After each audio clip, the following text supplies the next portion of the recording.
ऐसा बहुत कम होता है कि कोई पार्टी किसी राज्य में जीते और बधाइयों का तांता लग जाए, बहुत कम होता है। ठीक है, आप जीते, आप कोई जीता कोई हारा, लेकिन क्या ज़रूरत है कि महबूबा मुफ्ती जो हैं वो बधाई दे रही हैं? क्या ज़रूरत है कि अखिलेश यादव बधाई दे रहे हैं? क्या ज़रूरत है कि ममता बनर्जी जो हैं वो बधाई दे रही हैं? ममता बनर्जी ने ट्वीट करके बधाई देते हुए क्या कुछ लिखा है, ज़रा आपको मैं बताता हूँ। ममता बनर्जी कह रही हैं कि परिवर्तन के पक्ष में निर्णायक जनादेश के लिए कर्नाटक के लोगों को मेरा सलाम। क्रूर अधिनायकवादी और बहुसंख्यवादी राजनीति परास्त है।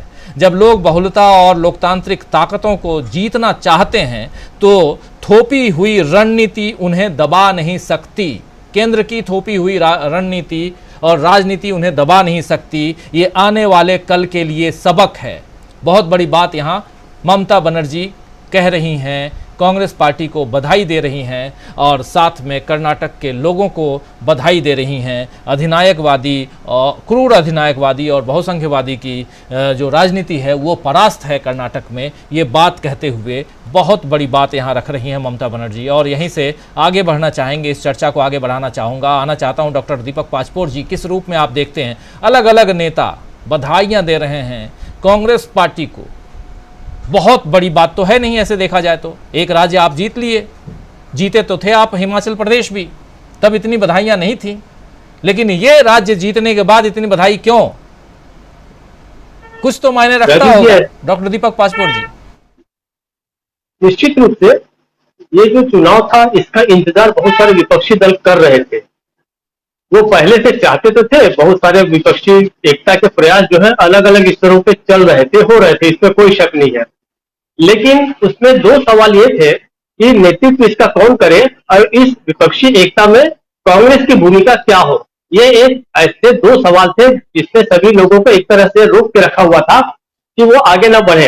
लेकिन आप याद कीजिए, ये मुद्दा जो है पीछे भारत जोड़ो यात्रा के दौरान से भी शुरू हो गया था। जब भारत जोड़ो यात्रा शुरू की 7 सितंबर मेरे ख्याल से, अगर याद सही तो 7 सितंबर 2022 से जब शुरू की, तो उस समय भी ये था कि बहुत सारे इश्यूज उस यात्रा के दौरान आ रहे थे।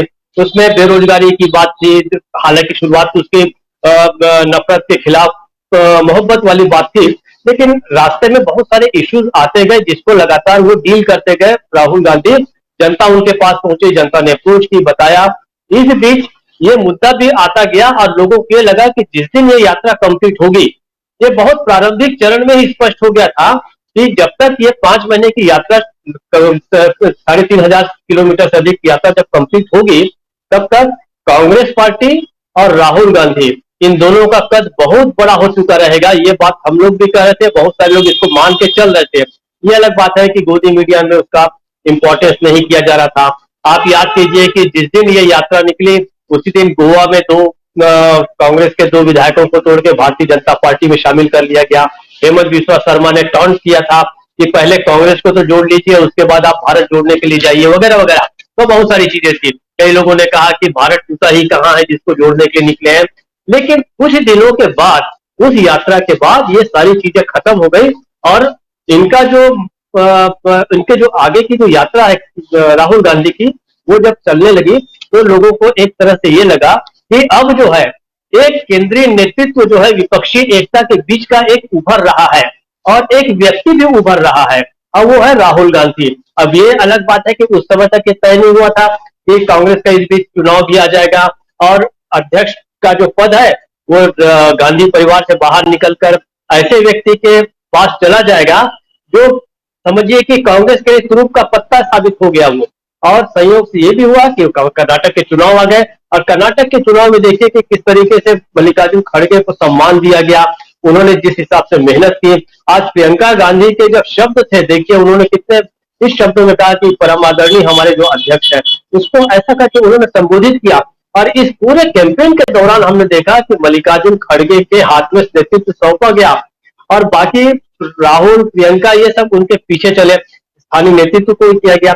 तो विपक्षी दलों को अब ये स्पष्ट होने लग गया है कि ये अकेले हमारे बस की बात नहीं है कि हम बीजेपी का और मोदी का मुकाबला कर सके। हमें कोई ना कोई व्यक्ति चाहिए और कोई ना कोई पार्टी चाहिए। नीतीश कुमार ने पहले से संकेत दे दिए थे कि हम तो इंतजार कर रहे हैं कि कौन पहले आई लव यू बोले, आप हमें बुलाइए, और उन्होंने हलचल भी शुरू की, उन लोगों के पास गए। तो विपक्षी एकता जो है धीरे धीरे एक स्वरूप, संगठित स्वरूप जो है वो प्राप्त करती जा रही थी। अब जो है ये जो ट्वीट है खुले मन से जो भेजे गए हैं, आप याद कीजिए कुछ दिनों पहले अखिलेश ने जो एक ट्वीट किया था वो तो बड़ा विरोधी किस्म का था। उन्होंने कह दिया था कि भारतीय जनता पार्टी और कांग्रेस में कोई फर्क नहीं है। अरे भाई, अगर भारतीय जनता पार्टी और कांग्रेस में कोई फर्क नहीं है तो आज आप क्यों कांग्रेस को बधाई दे रहे हैं? आज स्पष्ट हो गया कि अब उन्होंने मान लिया है कि कांग्रेस ही जो है इसका नेतृत्व कर सकती है। तो विपक्षी एकता का एक बहुत बड़ा सवाल जो है वो ये होगा। अब इसमें देखना है उस खेमे में कौन कौन आएगा, लेकिन हाँ ये बात जरूर है कि खेमा जो है बड़ा स्वरूप अख्तियार करेगा, और वही जो है बड़ा डर है। अब जो हम ये भी कह रहे हैं कि एक और यात्रा अभी अपेक्षित है, जिसके बारे में कहा जा रहा था कि पूर्व से पश्चिम की ओर या पश्चिम से पूर्व की ओर ये एक यात्रा और निकलेगी। वो यात्रा जो है बचे खुचे उन सारे राज्यों को कवर कर लेगी जहां पर आगे आने वाले समय में चुनाव है, या ओवरऑल पूरे भारत को इस भारत जोड़ो यात्रा से कवर कर लिया जाएगा। अब जो भारत जोड़ो यात्रा का पार्ट 2 निकलेगा, राजू जी आप देखिए उसपे जो रिस्पांस होगा वो अभूतपूर्व होगा, इससे भी कहीं बढ़कर होगा ऐसा मुझे लग रहा है। क्यों? क्योंकि अब कांग्रेस के खाते में कर्नाटक जैसी राज्य की जीत दर्ज हो गई है, और अब पूरा देश जो है वो इस अपेक्षा से कांग्रेस की ओर और राहुल गांधी की ओर देख रहा है कि 2024 का जो चुनाव होगा उसका नेतृत्व आप करें, आप एक बड़ा गठबंधन बनाएं। अब ये अलग बात है कि कांग्रेस तय करेगी गठबंधन में कौन रहे कौन न रहे, गठबंधन रहे भी या न रहे, तो ये आगे की बात है। कुल जमा एक सकारात्मक, और लोगों ने जो अभी महबूबा मुफ्ती ने बहुत अच्छी बात कही कि एक रोशनी जो है, एक किरण जो है दिखाई दी है, और हम उम्मीद करते हैं कि 2024 में ये जो मुल्क है उसमें इन चीजों से छुटकारा मिलेगा, ऐसे फिरका परस्तों से भी छुटकारा मिलेगा। इसलिए विपक्षी दल जो है वो कांग्रेस की ओर बहुत उम्मीद भरी निगाह से देखा है, और जनता भी देख रही है।